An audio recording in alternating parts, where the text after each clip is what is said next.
Hello বন্ধুরা, কেমন আছো? আশা করছি সবাই ভালো আছো। হ্যাঁ বন্ধুরা, আমি এখন ময়মনসিংহ শহরে অবস্থান করছি।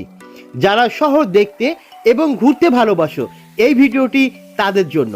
আর ভিডিওটি দেখার পূর্বে তোমরা সকলেই কাজী কাকুর মাল্টিমিডিয়া ইউটিউব চ্যানেলটি সাবস্ক্রাইব করে নাও। হ্যাঁ, আর পাশে রাখা বেল আইকনটি বাজিয়ে দাও।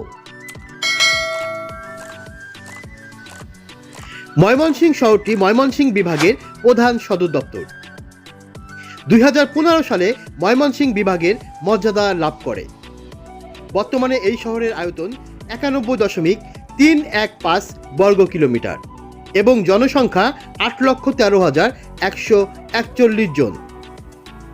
ময়মনসিংহ শহরটি ঐতিহাসিক, সাংস্কৃতিক ও শিক্ষানগরী হিসেবে সুপরিচিত।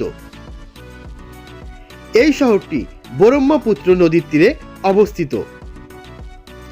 এটি হচ্ছে ময়মনসিংহের বিখ্যাত রফিক উদ্দিন ভূঁইয়া স্টেডিয়াম।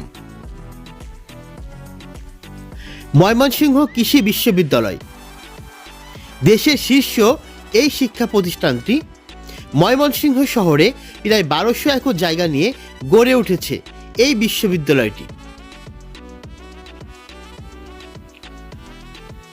আমরা এখন দেখতে পাচ্ছি ময়মনসিংহ জংশন ও রেলওয়ে স্টেশন।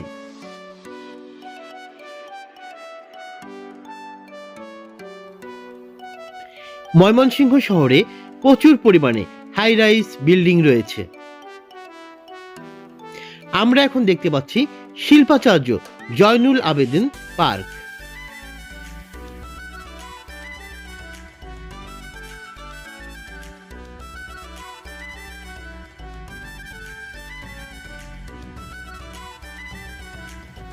এবং পার্কের পাশেই শিল্পাচার্য জয়নুল আবেদিন মিউজিয়াম।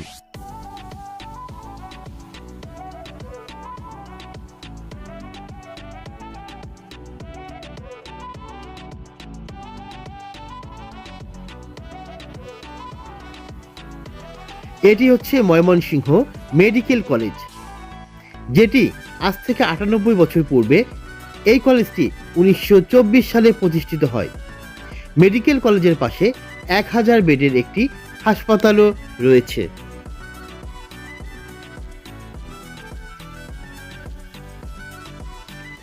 আমরা এখন দেখতে পাচ্ছি ময়মনসিংহ আনন্দমোহন বিশ্ববিদ্যালয় কলেজ। কলেজটি প্রতিষ্ঠিত হয় 1908 সালে। এটি হচ্ছে ময়মনসিংহ গার্লস ক্যাডেট কলেজ, যেটি মেয়েদের জন্য স্থাপিত বাংলাদেশের প্রথম ক্যাডেট কলেজ।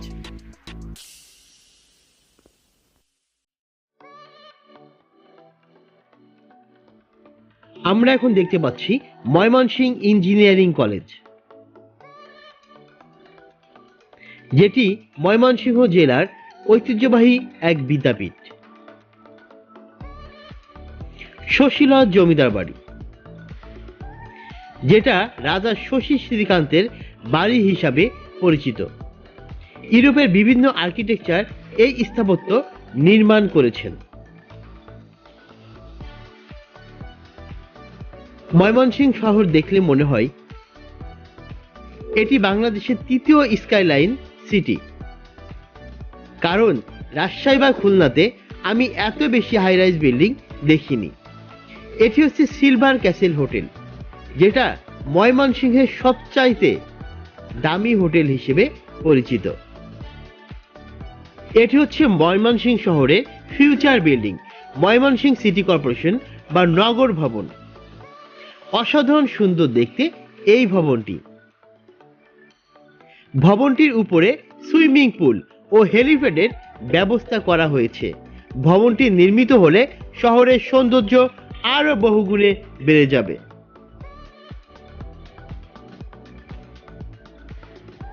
তো বন্ধুরা, সবশেষে সবাই ভালো থাকবেন এবং সুস্থ থাকবেন। আর অবশ্যই এই কাজী কাকুর মাল্টিমিডিয়া ইউটিউব চ্যানেলটি সাবস্ক্রাইব করবেন। আল্লাহ হাফেজ।